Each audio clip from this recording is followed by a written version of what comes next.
तुझे पता है यूएस गवर्नमेंट डिफॉल्ट करते करते बच गई हैं?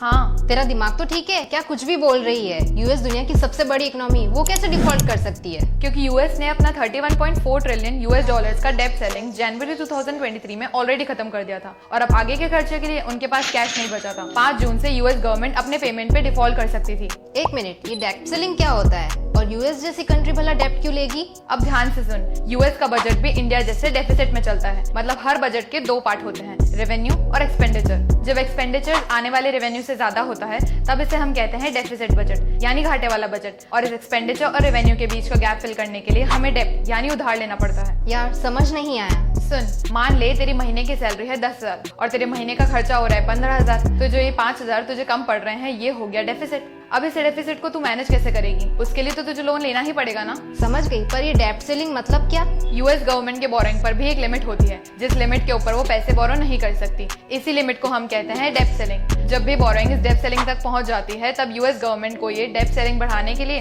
और पैसे बोरो करने के लिए यूएस कांग्रेस से परमिशन लेनी पड़ती है। तो दिक्कत कहाँ आ रही है? देख, ऐसा नहीं है कि यूएस में डेब्ट रेज करने की कैपेसिटी नहीं है। आज तक 78 टाइम्स यूएस ने ये डेब्ट सेलिंग बढ़ाई है, पर ये एक पॉलिटिकल इशू है जिसमें ऑपोजिशन ये डेब्ट सेलिंग बढ़ाने के फेवर में नहीं थी। तो क्या ऑपोजिशन मान गई है डेब्ट सेलिंग बढ़ाने के लिए? जी हाँ, 1 जून को यूएस हाउस ने और 2 जून को यूएस सीनेट ने मेजर वोट से ये डेब्ट सेलिंग बढ़ाने का बिल पास कर दिया और इस वजह से यूएस गवर्नमेंट डिफॉल्ट करते करते बच गई। अगर मान ले डेब्ट सेलिंग बढ़ाने में यूएस गवर्नमेंट असफल रहती है तो इससे हमें क्या मतलब? इसके बहुत सीरियस नतीजे हो सकते हैं। गवर्नमेंट के डिफॉल्ट करने की वजह से कंट्री की क्रेडिट रेटिंग डाउनग्रेड हो सकती है, जैसे 2011 में S&P ने की थी AAA से AA+। और क्रेडिट रेटिंग डाउनग्रेड मतलब रिस्क बढ़ जाना, जिसकी वजह से कॉस्ट ऑफ बोरिंग बढ़ जाती और इंटरेस्ट रेट्स बढ़ जाते और जो बैंकिंग क्राइसिस यूएस में चल रहा है और बिगड़ जाता। और तो और गवर्नमेंट डिफॉल्ट की वजह से इन्वेस्टर्स अपना कॉन्फिडेंस खो देते और स्टॉक मार्केट गिर जाता। गोल्ड प्राइसेस में भी काफी बढ़ोतरी देखने मिलती। इसका मतलब अभी की यूएस क्रेडिट रेटिंग डाउनग्रेड होने से बच गई और स्टॉक मार्केट गिरने से भी बच गए।